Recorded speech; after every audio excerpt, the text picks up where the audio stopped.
नवीनतम उपमानों के माध्यम से बादल अपने स्वरूप का परिचय देते हुए आगे कह रहे हैं, व्योम बेली ताराओं की गति।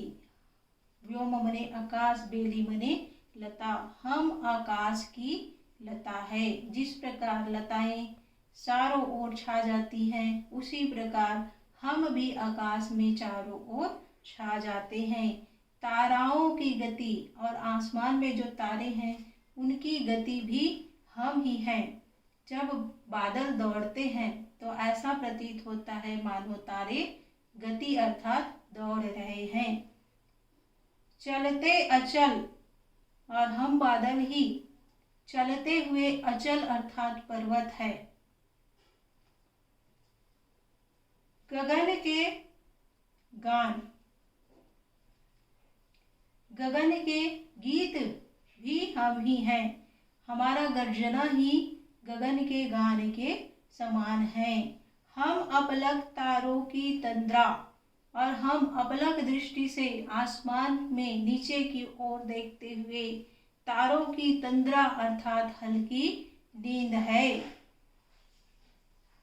ज्योत्सना के हिम, और हम चांदनी रात में हिम की तरह है। चांदनी रात में बादल श्वेत रूप में छोटे छोटे टुकड़ों में दिखाई देते हैं, इसलिए वो चांदनी के हिम की तरह दिखाए गए हैं। शशि के यान, और हम ही शशि अर्थात चंद्रमा के यान अर्थात रथ है। जिस प्रकार मनुष्य रथ में बैठ के आगे चलता हुआ दिखाई देता है, उसी प्रकार चंद्रमा हम बादल रूपी रथ पे बैठ के चलते हुआ दिखाई देते हैं। पवन धेनु, रवि के पांशुल श्रम।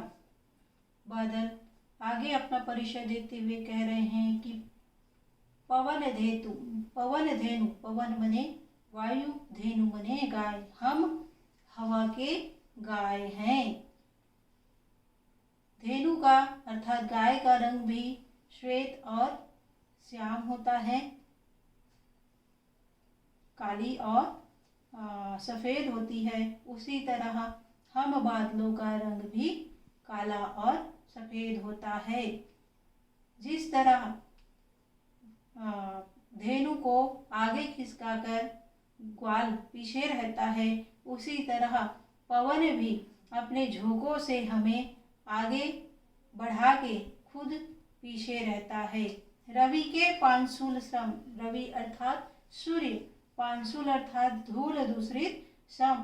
हम रवि के धूल धूसरित श्रम के समान है। जिस तरह मनुष्य परिश्रम करता है और उस परिश्रम के कारण उसमें धूल सा जम जाता है, उसी प्रकार हम रवि के आसपास उनके धूल की तरह, उनके परिश्रम से निकले हुए धूल की तरह दिखाई देते हैं।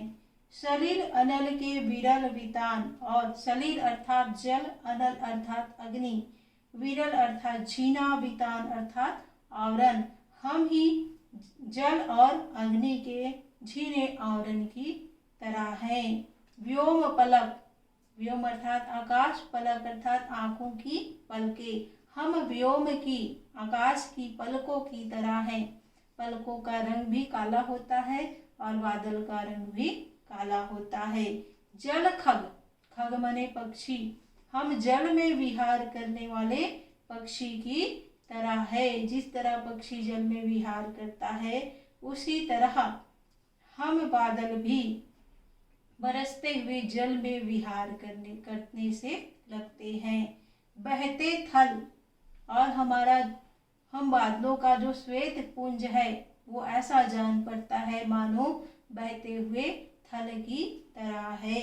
अम्बुधि की कल्पना महान, अम्बुधि अर्थात सागर, महान मने अपार। हम अपार अम्बुधि की कल्पना है। हम बादल का जन्म सागर से हुआ है, इसीलिए हम सागर की अपार कल्पना है।